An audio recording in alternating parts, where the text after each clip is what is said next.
नमस्ते भारत में अब बात महाराष्ट्र के सियासी संकट की, क्योंकि वहां पर शिवसेना अब टूटती हुई दिखाई दे रही है, यानी कि बिल्कुल टूटने के कगार पर नजर आ रही है। शिवसेना के बागी विधायक कह रहे हैं कि एनसीपी इसकी सबसे बड़ी वजह है। तो क्या उद्धव ठाकरे को शरद पवार ने सोची समझी रणनीति का मोहरा बना दिया? आपको दिखाते हैं इस रिपोर्ट में।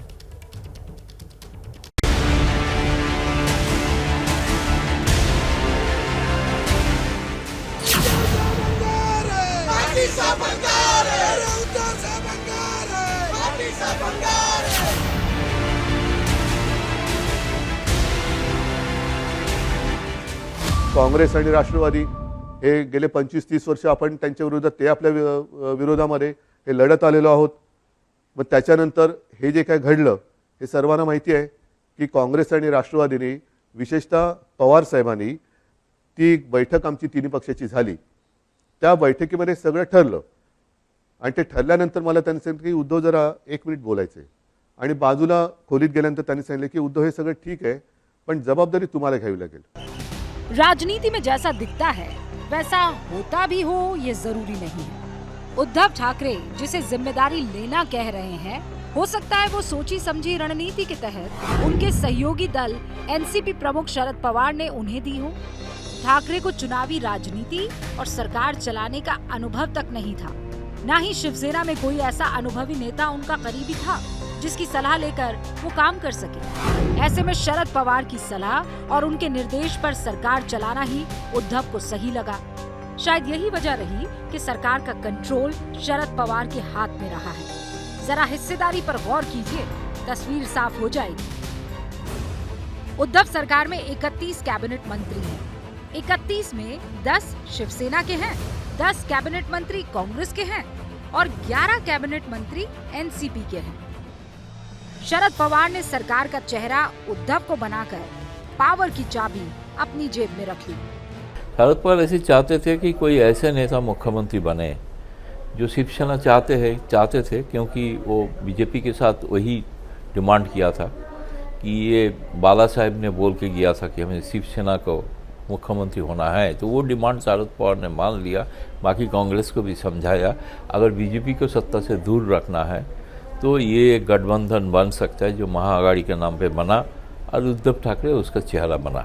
ये शरद पवार का ही बना हुआ था। शरद पवार की पार्टी को ज्यादा पावर, मंत्रालयों में ज्यादा दखल, एनसीपी विधायकों को सरकार में ज्यादा तरजीह, यही वो वजह रही जिसने शिवसेना विधायकों को नाराज कर दिया। 1 साल पहले मुख्यमंत्री उद्धव ठाकरे को शिवसैनिक प्रताप सरनाईक ने एक चिट्ठी लिखी थी। उसमें इसका जिक्र किया था।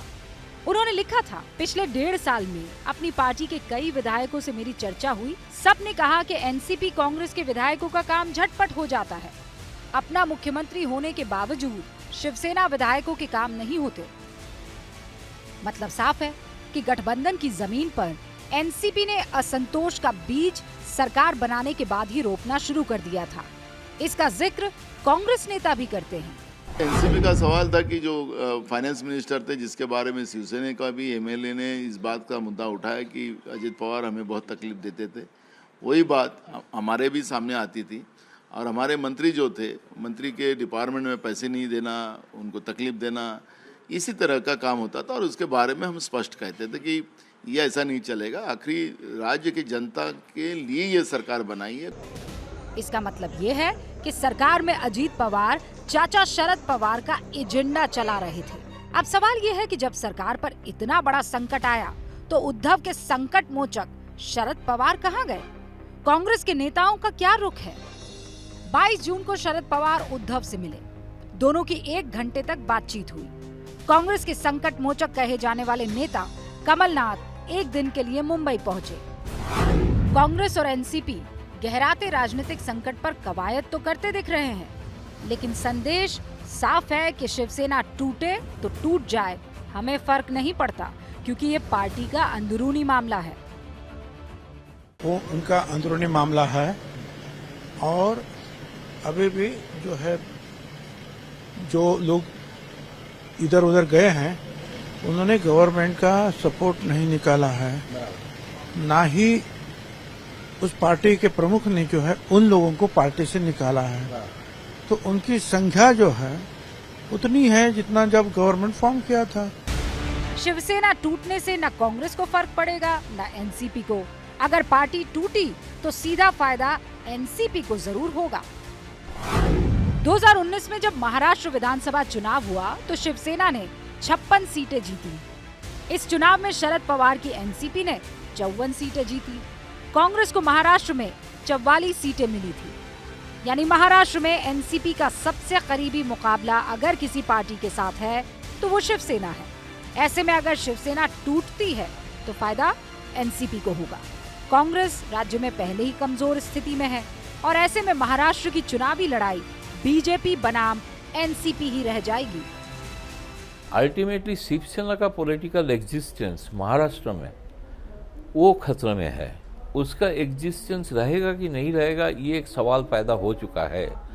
इसलिए इसका जो मराठा जो जितना वोट बैंक है, ये अगर मराठा वोट बैंक कांग्रेस और एनसीपी के बीच में कितना हो और एनसीपी डायरेक्ट बीजेपी के साथ कन्फ्रंट करे, ये पॉलिटिकली शरद पवार को सूट करता है। लेकिन एक सत्ता राष्ट्रपति चुनाव का पहले एक सत्ता चले जाना, ये तो लिए अपोजिशन के लिए सबसे बड़ा झटका है ना।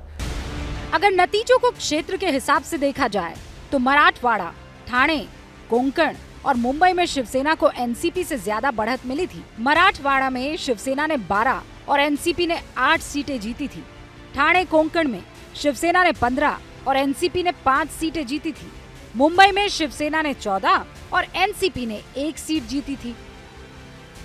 ठाणे क्षेत्र में शिवसेना का जनाधार बढ़ाने वाले एकनाथ शिंदे ही हैं।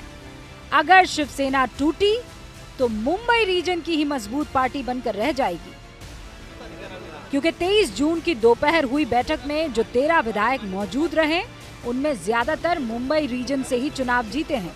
अब समझा जा सकता है कि सरकार में सबसे बड़ी हिस्सेदार और सहयोगी एनसीपी इस संकट को शिवसेना का अंदरूनी मामला क्यों बता रही है।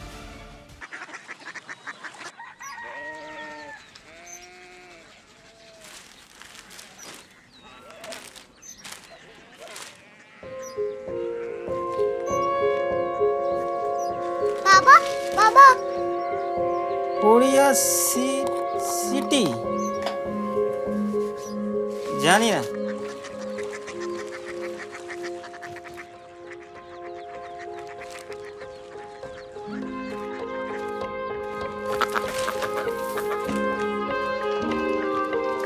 Korea city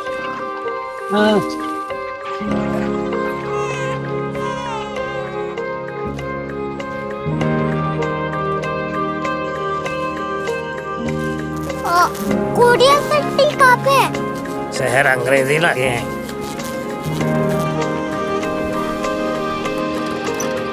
Korea city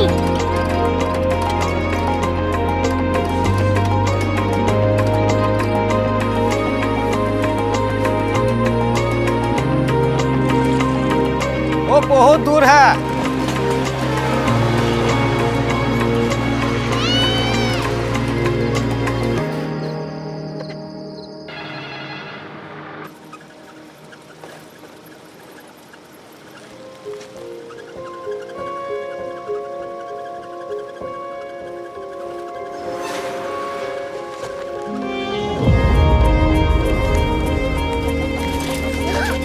Korea city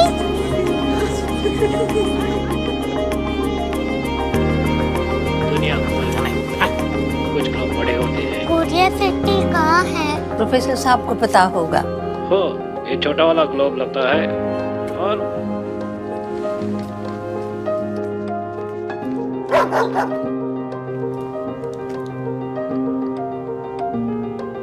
पता नहीं, मेरी बेटी से जाके मिल लो, शायद उसे मालूम हो।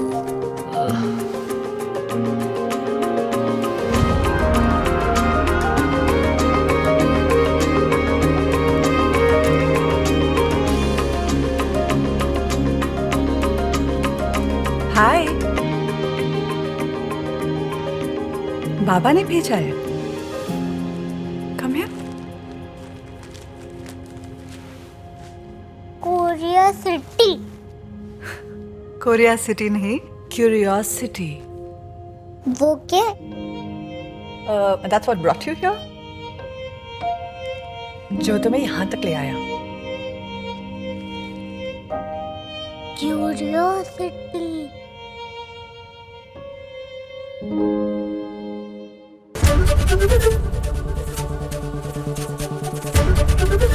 एबीपी न्यूज आपको रखे आगे।